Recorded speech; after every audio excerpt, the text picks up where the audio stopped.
Hey, what's good? This is Bliss. Thanks for hanging out with me for a minute. In this video today, I'm going to show you how to play the Barney Miller bass line, the Barney Miller theme bass line, but also how to use that as a practice tool. Now, if you haven't already subscribed to this channel, go on and hit that link. If you find something that you think somebody else might find helpful, go on and share this with them and all that good stuff. So let's get into this. This is the Barney Miller theme song, originally played by a cat named Chuck, I'm going to butcher his name, forgive me, Chuck Berghofer was the original bass player on this. I'm going to just show you in the original key, which is over F7 chord, F dominant 7. So it goes like this.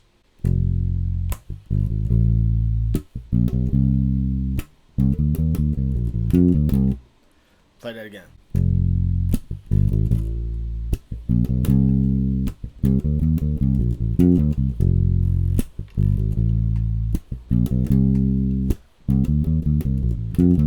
Let's look at the meat and potatoes of it, right? So if I take away all the walking notes, I have F, A to C. Now that sounds like we're spelling out an F major triad, F, A, C, right? But peep this. We got a chromatic walk up to that major third, which is A. And then we're going to the fifth, which in this case is C. Okay, that's the first little bit of it.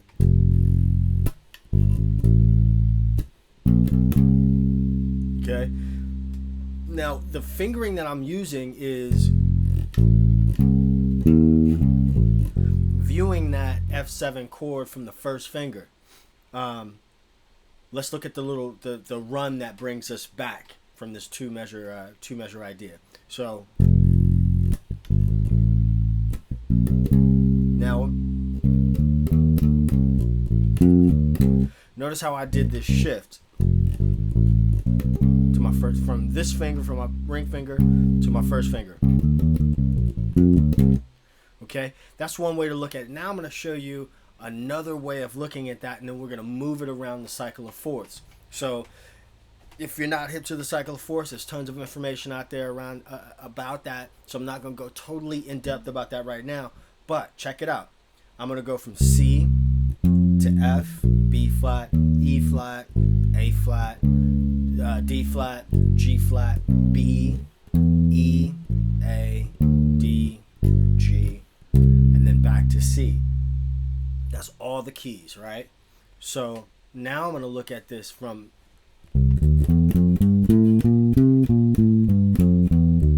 there's my dominant 7 chord. In this case happens to be a C dominant 7, right? So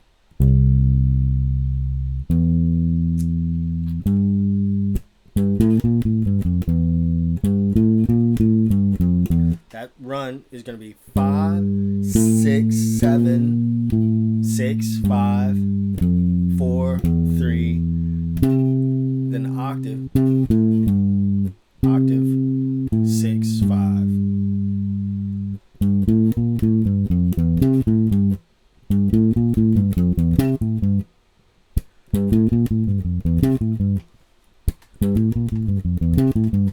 I mean, something like that, you know, I kind of checked out for a second there because I'm, you know,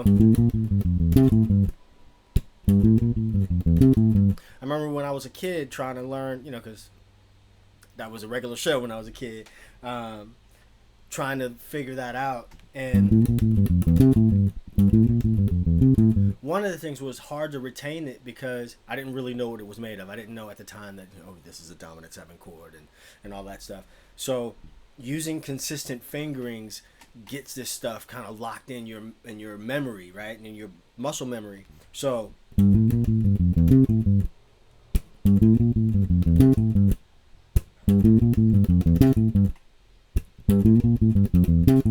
right, just getting that in there. So now I'm gonna do it without the walk-ups, right? I call them walk-ups. So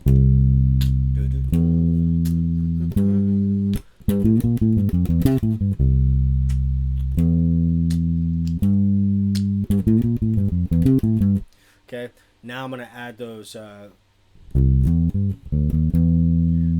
chromatic lines going into there. So what I'm doing is visualizing the third, visualizing the fifth as I walk up to them.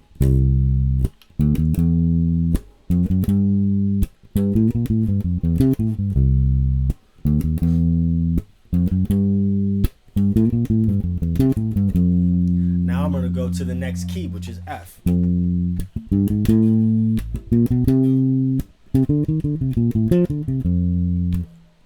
going to do them both twice. I'm going to do each one of them twice. B flat.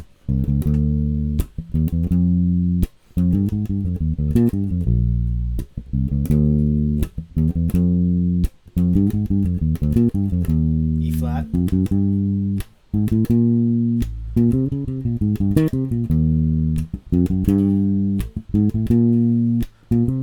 Going to A flat.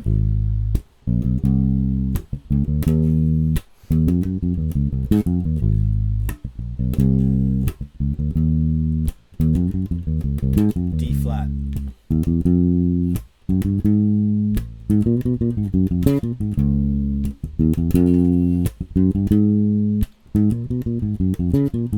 Now I'm going to go to G flat, but watch this.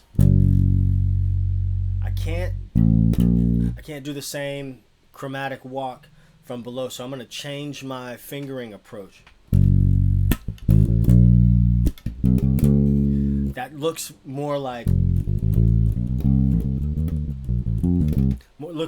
the original key. So first finger, third, there's a fifth.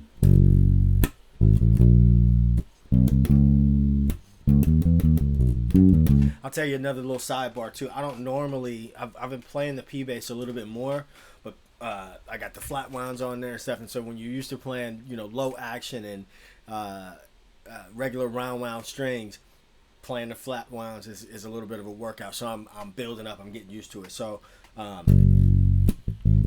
I love the P bass.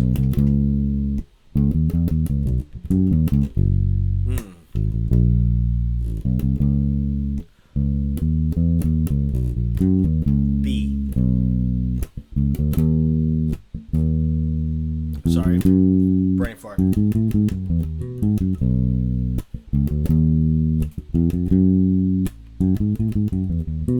Let me tell you why I had the brain fart, because when I get to B here, you can also go back to the regular position that we were using before, using the B at the 7th fret of the E string. I'm thinking 5 string now. E string. So you could do this.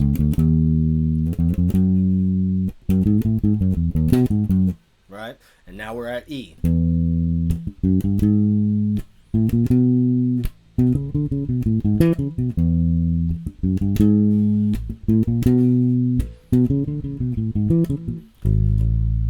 A.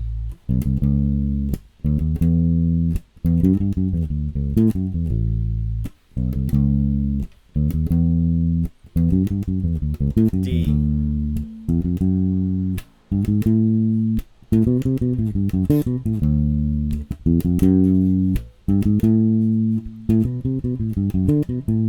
G.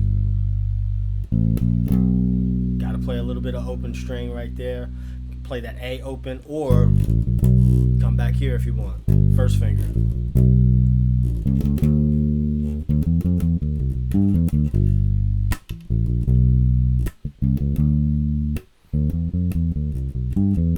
Then we're back to C.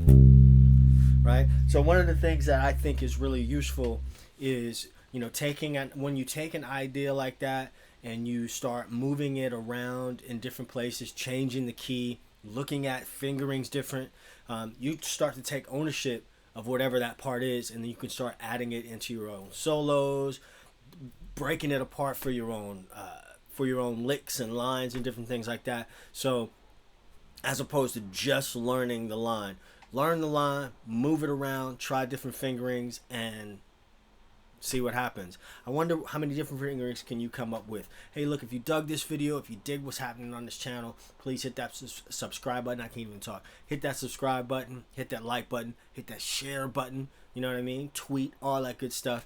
And I will see you in the next video. All right, till then, peace.